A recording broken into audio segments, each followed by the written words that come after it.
بله تماشاوان جا سرنجا بو هفدیت ناصر که حکومت ما کردستان مسرور بارزانی راد کشند گل برپسین مدیان کردستانی مدگاه بگمان ین دیتی ین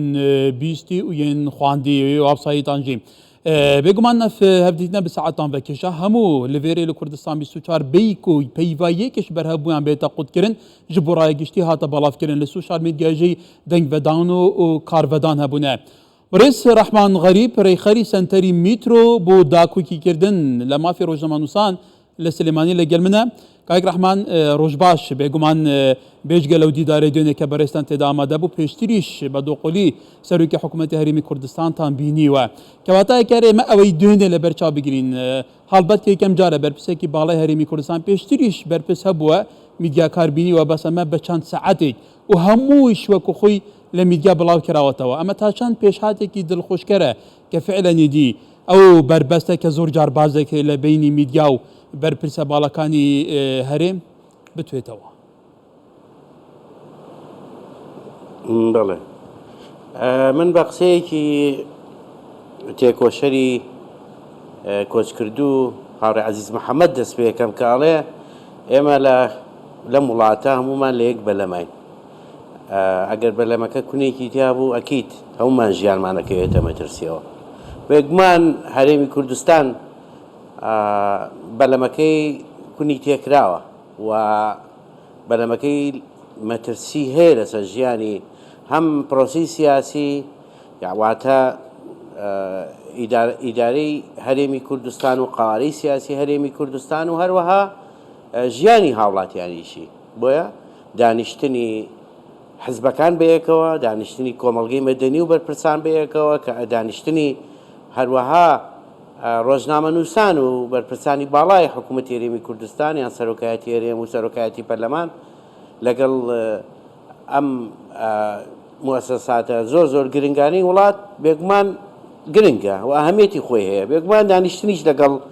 جەنابی سەرۆکی حکوومەتی هەرێمی کوردستان گرنگی خۆی هەیە بە حکومەوەی کە دەسەڵاتی تەنفیزی ئەم وڵاتەیە ئەم کۆبوونەوەیە گرنگیەکەی لەوا بوو کە زۆر ڕاشکاوانە بوو ئێمە وەکو ڕۆژنامەنووسان و ڕێکخراوەکانی کۆمەڵگەی مەدەنی من تەنها یاخود دوو هەم ئێمە سندیکای ڕۆژنامەنووسانی کوردستانیشی لێ بوو لەگەڵ سەنتەری میترۆ ئێمە وەکو ڕۆژنامەنووس لەوێ نەبووینە ئێمە وەکو نوێنەری سەنتەری میترۆ و کاگازادیش وەکو سندیکای ڕۆژنامەنووسانی کوردستان ئەکید ئێمە باسی وەزعی ئازادی ڕۆژنامەنووسیوی و ئەم شتانە ئەکەینەوە ئەوانی تریش بێگومان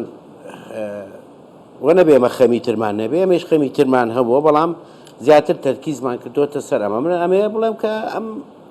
کۆبوونەوانە زۆر گرنگ بوو گرنگە و ئەمەش زۆر سەریح بوو ڕاشکاوانە هەموو کەس قسەی خۆی کرد ڕۆژنامەنووسان سەرۆکی حکوومەت داوای لێکردن خۆتان هەمووتان بینی تەبعاً داوای لێکردن کە هەموو کەسێ بە سەریحی وەی زێردڵی خۆیان نێڵێ ینی هەرچی هەوێ وەرچی هەیە هەرچی پرسیاری هەیە با بفەرمێ بیکە و ڕۆژنامەنووسانیش وازان قسووریان نەکرد لە دەربڕینی ئەو بیر و بۆچوونانەی هەیەیان بۆ چ بە پرسیار بێخشێ بە دەربڕینی بیرروڕای شخصی خۆیان و موسساتی خۆیان ئەویش بێگومان کۆمەڵێ ولی کاک ڕەحمان وەکو تۆ دیت بێگومان پرسیاریش کرا ئەرکی ڕۆژنامەنووسەیە پرسیار بکە بەڵام ئەمانە وەکو بەرپرسی میدیایەوە وەکو سەنتەری میتروش لەوێ سەرنجی خۆشتان هەبووە لەسەر ڕەوشەکە وەکو تۆ شوتی ڕەوشی هەرێمی کوردستان هەستکارە دەڵەمەیە هەموو کەسێک ئەمە دەزانێ میدیاش خۆتەزانی دەسەڵاتی چارەمەلەوانەیە لە چارچێوەی گۆڕانکاریەکانی ئێستای جیهانە بەتایبەتی لە هەرێم زۆر کاریگەرتریش بێ کەواتە لەو هەستکارەی ڕەوشەکە بەتایبەتی کومەڵی پرسیینەتەوەی نیشتیمانیانە وەکو توتی هەمومان لە بەلەمێکین بێگومان هەر مەترسێک لەسەر هەرێم مەترسی لەسەر کوی خەڵکی هەرێمە کەواتە تاچەند گرنگە میدیاش بە بەرپرسەرەتی تەعامل لەگەڵ ڕەوشەکە بکە هەواڵەکان حەدەسەکان ڕووداوەکان وەکو خۆی بێدەستکاری بگەێنێت بێگومان ڕەچاوی کومەڵی بابەت و پرس بکە کومەڵێک هێلی سۆر هەبێت لەسەر پرسە نیشتیمانی حتا کومەڵاتی هەستکاریەکانیش سپاس پرسیارەکە زۆر گرنگە ینی دەوری میدیا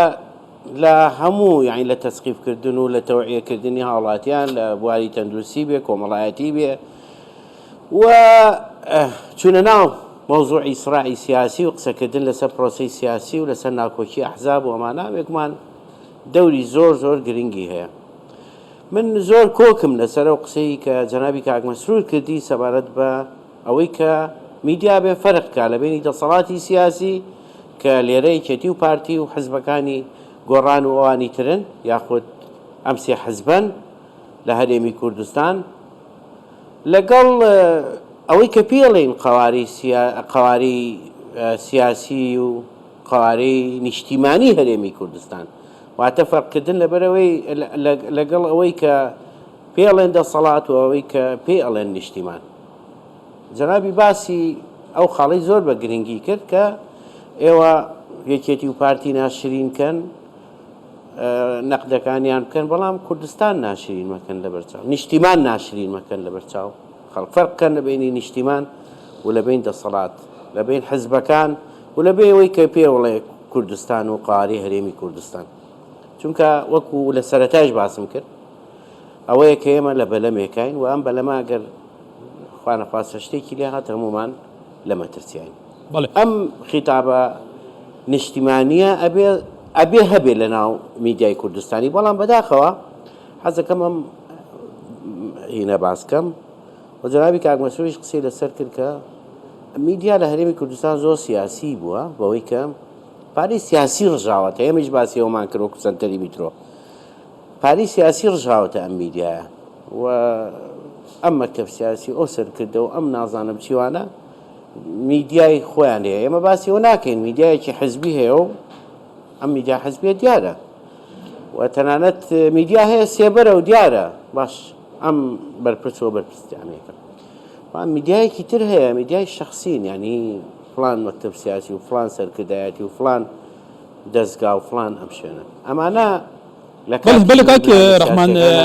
بە یارمەتی تەمان تو زیاتر لە هەموو کەسێکی ئاگاداری وەکو سەنتەری میترۆ وەکو تو شوتی لە کوردستانە بەدەهان کەناڵی ئاسمانی هەیە و بە سەدان ویبسایت هەیە و ڕادیو هەیە و هەر کەسی گرێدای ئەجندایەک و ئاراستەیەکی دیاری کراوە زۆر جار ئەم میدیایە وەکو شەڕێکی سیاسی لە بەرامبەر یەکتر حتا شەڕی شخصی لە بەرامبەر یەکتر کەساتیەکان بەکاردێنن کەواتە تاچان گرنگە کوی میدیا لە کوردستان ڕێک بخرێ بێگومان نەخشەڕەیەک هەبێ حتا هێری سووریش بوودا بنرێ لەسەر پرسە هەستیارەکان بە شێوەیەک تەعامل نەکەن کە فعلا مەترسی جدیتر و زیاتر بۆ سەر هەرێمی کوردستان و یەکێتی کۆمەڵاتی دروستکەن. سەبارەت بە ڕێخستنی میدیا لە هەرێمی کوردستان ڕەنگە من لەگەڵ جەنابی سەرۆکی حکوومەتی هەرێمی کوردستان لەوەیە ناکۆک بم کە مۆزوعی ڕێخستنی میدیا بدەینە دەست یاساوە یعنی ڕێخستنی میدیای ئەلکترۆنی بە تایبەتی من پێم وایە قۆناغی یەکەم دەست بە ئەوە بکەین کە پێ وترێ هۆشیارکردنەوە لەسەر مەخاتری درۆ مەخاتری هەواڵی سیاسی مەخاتری چاواشەکاری مەخاتری درۆکردن مەخاتری ئەوەی کە ئەمنی قەومیەکی تەخەتەرەوە مەخاتری ئەوەی کە پێ وترێ گوتاری ڕقوکینە لە ناو میدیای کوردستانی ئێمە بۆ دەست پێ بکەین بە خۆشیاریەوەی سامان سنتەری میترۆ لەم بوارە کەمپینێکی دژی چاواشە ڕاگەیاندووە واگاتان لێ ئێمە لەسەر مۆزوعە پێمان وایە لە قۆناغی ئێستا ئێمە بەرەو مۆزوعی هۆشیارکردنەوە بڕۆین تەوعیەکردن بڕۆین نەک یاسا چونکە ئەو یاسایی کە تەقدیم کراوە نازانم جەنابی سەرۆکی حکوومەت خۆی چەندێک تەماشای کردووە لە ڕاستیە یاسایەکی خراپ بوو ئەوەی کە تەقدیم کراوە و جەنابی پشتیوانی کرد پێم وایە پەلە نەکرێت لە پشتیوانیکردنی ئەم یاسایە و پەلە نەکرێت لە ئیقرارکردنی ئەم یاسایە تاکو بە تەواوەتی بزانین قۆناغی هۆشیارکردنەوە تێپەڕێنین پاشان بچین بۆ قۆناغی تەشریع و ئەپشتانە ئێمە ڕەئیمان وایە بە کۆی